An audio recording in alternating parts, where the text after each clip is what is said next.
Dope on a rope, hippie chips, even a university that teaches cannabis cultivation.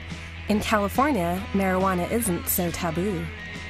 It was the first state to legalize medical marijuana, and in the November 2010 election, it may become the first state to legalize it for recreational use.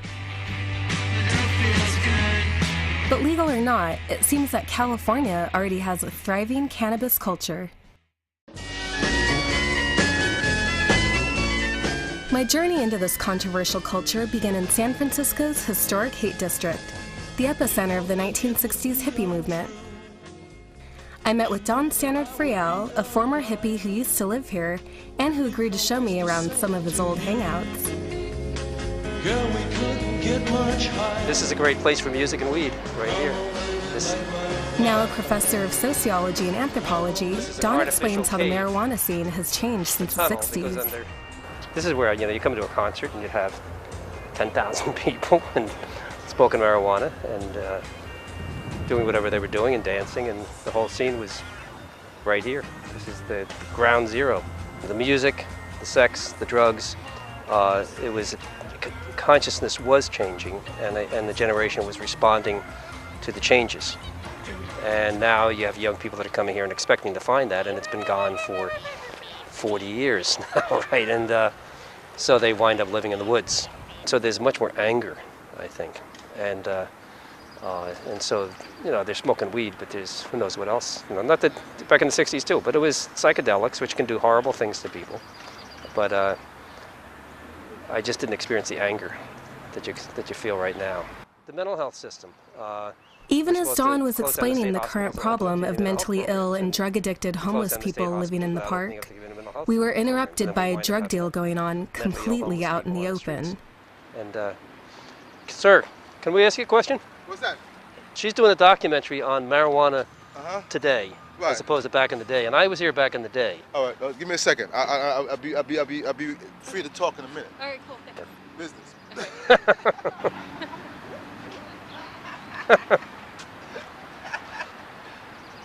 He has a joint. He has a lid with him, or a baggie full of marijuana, and that's. Is that pretty common? That's pretty common to see here.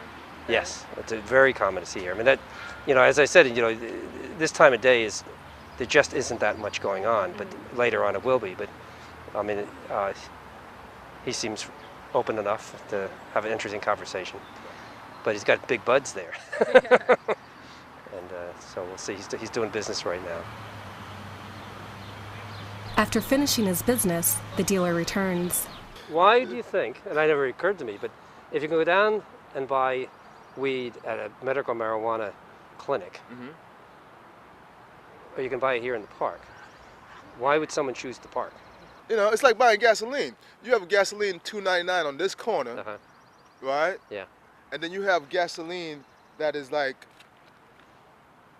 $2.06 on the next corner. Yeah. What do? You waste time going to the gas station that's $2.06, or you get the gas right there. Yeah. You're here. I'm here. I'm here, right? Yeah. And I never, people do that. And it's not just San Francisco where marijuana is so out in the open. At a comedy club in Sunnyvale, just 1 hour south of San Francisco, there's a whole show about it. The Marijuana Logs features Tony Kameen, Rob Cantrell, and Dan Gabriel, 3 comedians who aren't shy about declaring their love for the bud. We're excited about marijuana. Marijuana pleases us. And as the title of this show suggests, we're here to talk about marijuana. We're here to think about it, to hear stories about it, to learn about it, to understand it, to buy it. And by it, we mean marijuana. So why write a whole show about marijuana? I think pot is sort of borderline risque. It's not, it's like the breasts of sexuality, where like, who doesn't really like breasts? Who doesn't really have a problem with pot? But still, it's a little, just enough risque. How many people here think that marijuana should be legalized by applause?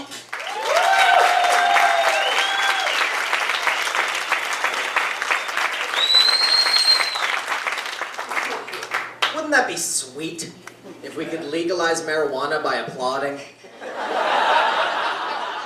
But for some people, like anti-marijuana activist Ron Kirkish, the possible legalization of marijuana is no laughing matter. I don't care what the pro-pot forces say. When you talk to the prisoners, when you talk to the people that have quit drugs, and they all say it started with marijuana, that's the truth. They don't want to believe that, and they don't want you to believe it, but that's the truth. My opponents say, oh, it's a no problem drug. That's not true. It's not true at all. But couldn't you say the same thing about alcohol? Of course you can.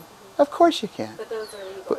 Yes, they are. And unfortunately, look at the damage alcohol and tobacco are doing to our society today. Is that what we want to do? Add another one? Is that really the right way to go? Still, there are others who disagree.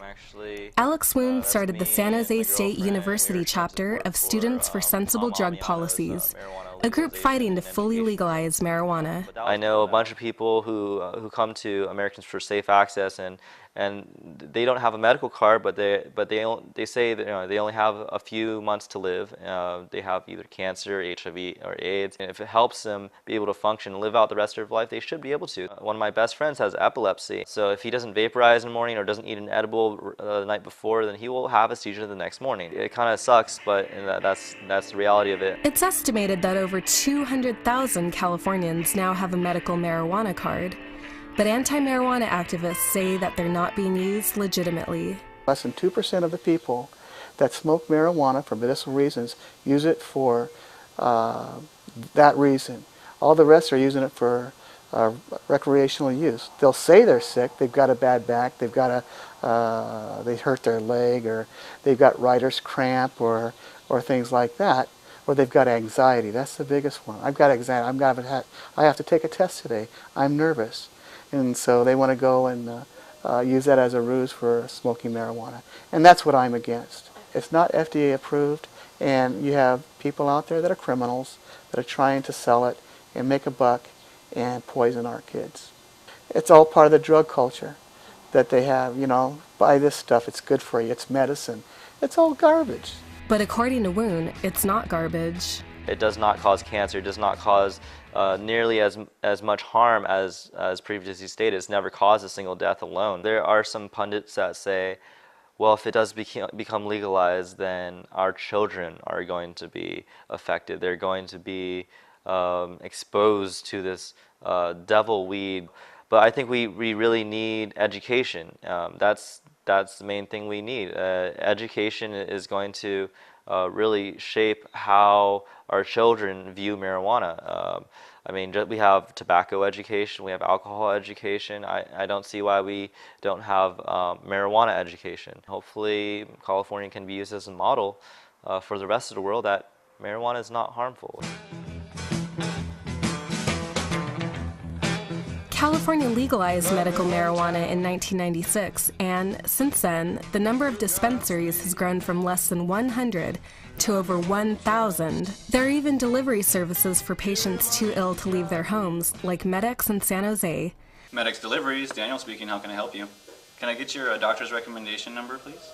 I went to their headquarters to speak with Daniel Hovland, president of the company, about the medical community's role in the fight for fully legalizing marijuana. We're fighting for the same thing if you think about it. The communities that are saying, we want, to protect our kids, and that's exactly what we want to do. Through control and regulation of this industry, it'll be the same as like a pharmacy or a liquor store or a tobacco industry where, there's kids that aren't able to get that, and so they go through, well, of course, they're able to if they go through the wrong means, but to go to a liquor store and try and buy alcohol, for example, or go to a pharmacy and try and get a prescription that you don't have, of course, you're not going to be able to get it without proper identification or with a recommendation or a prescription, for example. So there's lots of institutions, medical institutions, that have been established, and we could be viewed as the same. So, I don't think that it's going to really hurt the industry, or it will hurt the people. Suffering a deficit of more than $20 billion, it could be a profitable move to legalize marijuana. It's estimated that over $1.3 billion in taxes could be made in the first year alone. I went to downtown Oakland to find out what the people of California think about this. It's already almost legalized. People, you couldn't ask anyone if it wasn't legalized now, you know what I mean? People wouldn't really, it's kind of hard. The boundaries just need to be a little bit more clear. It's a great thing. I'm looking forward to it happening. I think it will happen. I think it's good for the city. I think it's good for the state. I don't know what they've put into marijuana, but there's something they put in it, and it's a stench. And the stench is horrible. And they don't seem to realize they're walking around and it smells. I don't think it's the right time to legalize it, partly because of all the drug trafficking that goes on in our border. And so I would be scared that more violence would occur. When people passed the peace pipe, it wasn't tobacco at first. It was marijuana and other naturally, you know what I'm saying, natural substances before it was that chemically processed tobacco. You know what I'm saying? It was marijuana. So I feel like, you know what I'm saying, if they legalize it, it would create a lot more stability in America. I think the tax revenue on that could be pretty lucrative, especially for a state that's sort of suffering financially. I don't know. It makes good sense, and it's California. Come on, you know? There may as well be one thing that everybody else in the world thinks about California that's actually true. So no matter what the outcome of November's election, it seems like marijuana has already become deeply implanted in California's culture. I picked up the San Francisco Weekly today, and it's all about drinking, and then you have some green relief stuff going on. Yeah. You know, California best. So it's actually already. I mean, whether it passes or not on paperwork, it's here. It's there. It's